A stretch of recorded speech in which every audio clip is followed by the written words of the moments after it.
Entendendo a sutilização e a densificação. O que é positivismo e negacionismo? Uma verdade absoluta temos aqui. Uma verdade absoluta de plano físico. Qual é ela? Que nunca, jamais percebemos a verdadeira sutilização. Ou seja, a intenção. Aquilo que está por trás do que está se vendo. Porque são muitas camadas. Seria bem difícil você ver a praia com óculos escuros, ou dentro de uma roupa de astronauta, ou um escafandro dentro do mar. Você não está vendo o mar. Está vendo o mar através do filtro do vidro do escafandro. Vamos dar exemplos de coisas que a gente não percebe jamais, enquanto corpo presente. Não constatamos o trabalho celular. Você não vê nada que está acontecendo no corpo que você está presente, na consciência física. Inclusive, eu já mencionei tecnicamente como é que funciona essa consciência física. É apenas dois corpos encaixados. Um que percebe, o etérico, e o outro que age, desenvolve. Ou não. Isso que vamos entrar no negacionismo mais tarde. Vamos pegar uma consulta em qualquer profissional da psicologia. Eu já passei por um teste em que se usava figuras animais.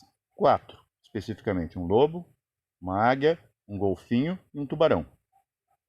Eu omiti todos os itens que eu considero em mim que tenho, relacionado, por exemplo, ao perigoso tubarão, muito mal visto, e também ao lobo. O golfinho é fofinho, a águia é misteriosa, pomposa e visa futuro. Só que eu tinha muito do lobo e do tubarão. Eu olhei bem no olho, nos olhos do profissional, para que ele não coloque subterfúgios dentro da sua opinião. Que eu estava olhando para cima ou para baixo, depois eu vou chegar lá. E ele bateu palma. Que legal, você é águia. Só que eu tinha omitido. Que eu tinha muitas características de lobo, direto, aqui agora, espontâneo, instantâneo, e muito do tubarão. De que aquilo que eu não gosto, aquilo que eu reprovo, eu desconstruo. E perceba que isso sempre acontece. Por exemplo, eu quando era criança, eu era praticamente forçado a ir me confessar com padres nas igrejas. Certa vez, eu por aquele medo imposto de que pecado é ruim e eu posso pagar por isso, ser punido, eu contei no confessionário alguns pecadinhos, poucos, porque criança não tem tempo de cometer isso em extensão, porque ele ainda nem compreende o mundo. E eu falo lá, eu peguei da mão de uma criança, igual a mim, um bonequinho.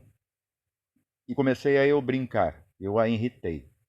Só que eu tremia, não apenas na questão da medocracia criada, eu temia o quê? Estar me expondo, porque eu não via aquilo como grande pecado. O padre vê o meu delírio tremens, como se eu tivesse em abstinência de alguma substância, e diz assim: há algum outro pecado que você queira mencionar? Não se preocupe, que manterei sigilo. Aqui tudo é sigiloso, que é uma farsa. Nada é sigiloso. Você fica com uma outra imagem, pelo menos diante daquele que te consulta. Também me aconteceu depois de tentar fazer autoescola, e tem aquele mesmo teste. Vejam, gente, psicologia é rotina. Psicologia é um padrão. É quase sociologia. É comportamento. E os comportamentos eles mantêm um círculo vicioso. Sei quebrantá-los. Jamais. Nunca se desvia. Tudo que está fora daquele círculo, daquela cadeia alimentar, é veneno. Para eles. E nos ensinam assim. Aí o que eu faço? Eu pego naquilo de desenhe aí um homem e uma árvore. Eu já sabia que o teste culmina em colocar um chão simbólico para esse homem poder se firmar e essa árvore poder estar plantada. Eu omito propositalmente isso, eu não passo no teste. Mas na entrevista com a psicóloga de autoescola, ela pega e me pergunta: como você não colocou o chão nesse desenho? Eu respondo: porque eu jamais vou colocar chão em um papel. Se eu não colocasse um homem e uma árvore no papel, ainda existiriam homens e árvores.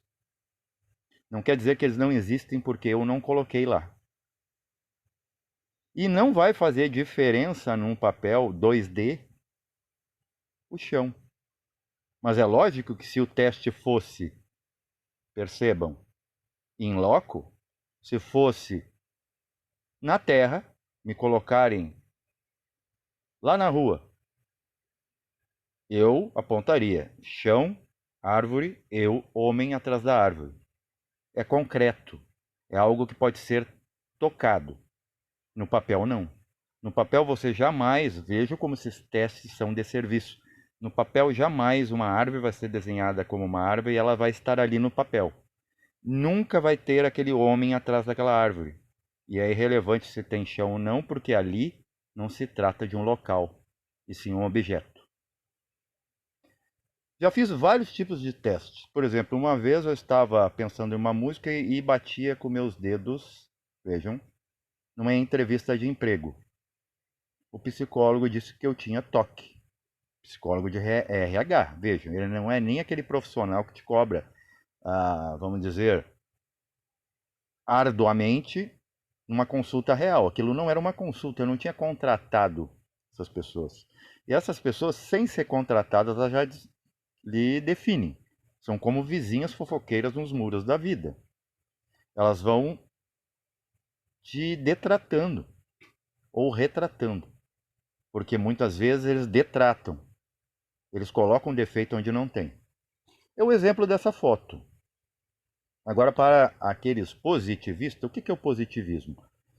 É uma cadeia ideológica em que, eu digo cadeia porque te encerra na sua mente, em que apenas a constatação científica é confiável, responde algo. Perceba, a própria ciência diz que ela presume, ela não constata nada. Tanto é que há divergência entre os próprios cientistas. Os intelectuais também teimam uns com os outros. Tem, por exemplo, reuniões que teve antigamente na época do padre Dito Quevedo, que era parapsicólogo, que via tudo como o positivismo. Tem que ter uma explicação científica para ser validado.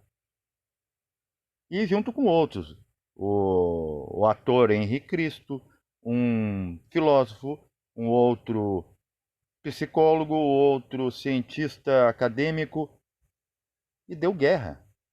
Deu guerra, gente. Deu por quê? Porque eles não compreendem aquilo que eles se ocupam. Achar que você com uma caneta, uma planilha, com uma presunção, com uma opinião, você define a vida dos outros e a sua. Isso é muito profundo e entra dentro da sutilização. O que é sutilização? Subtítelis. É poder entrar no sub das coisas. É aquilo que penetra, aquilo que não vê barreiras. É a onda. E você não está no mundo de onda, você está no mundo de partícula, já que alguns preferem termos científicos.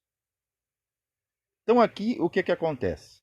É muito parecido com o que o positivista, que vai se tornar um negacionista no futuro após estar diante de um relato seu.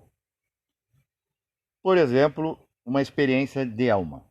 Você se lançou numa experiência de alma, seja através de processos xamânicos, meditativos ou projetivos, e você entrou em contato, por exemplo, com algo que está anos-luz daqui.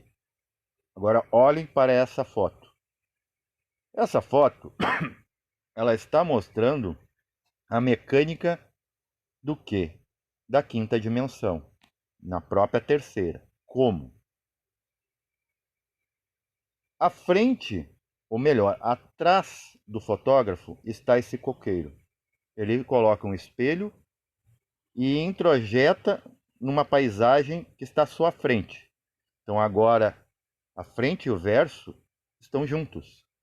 Isso é ver em 360 graus. Essa é a quinta dimensão. É um olhar de quinta. Não é de quinta categoria, mas sim de quinta dimensão.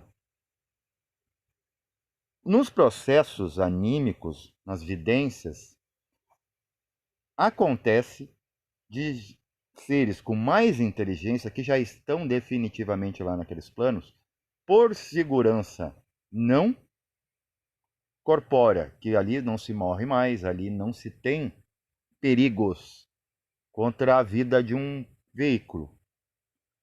Mas para seu psicológico absorver, eles pegam, colocam um espelhamento e aquilo que está em outra parte vem a se mostrar onde você está. Por estar sendo uma projeção, isso é uma ilusão? Não, porque aquilo que está no espelho existe à frente do espelho. Isso que o positivista, o materialista, vai interpretar como plasmação, como fantasia. Mas porque ele não compreende que, claro, que no espelho, se eu tocar no espelho, eu vou tocar em vidro. Eu não estou tocando na árvore que está sendo refletida. Mas a árvore existe à frente do espelho, atrás de mim, onde eu não vejo. Mas o espelho vê. E isso faz esses positivistas tornar o mundo cada vez mais denso, ok? Mais denso, denso é de tenso, é pesado. Por eles no tocar no espelho, digamos que seja esse aqui da foto, eles não tocam na árvore, eles estão vendo o reflexo da árvore, mas a árvore está sendo refletida porque ela existe. Então é muito da mecânica do plano astral, por exemplo. Eu, por exemplo, certa vez queria ver o Sol de perto. Segundo essas hierarquias que já vivem, já comandam esses planos, eles acham arriscado um corpo astral desses nossos emocionais, desses corpos lunares, que chamam assim, são inferiores em frequência, se aproximar muito de um Sol astral Isis, ou um Isis astral. O que eles fazem?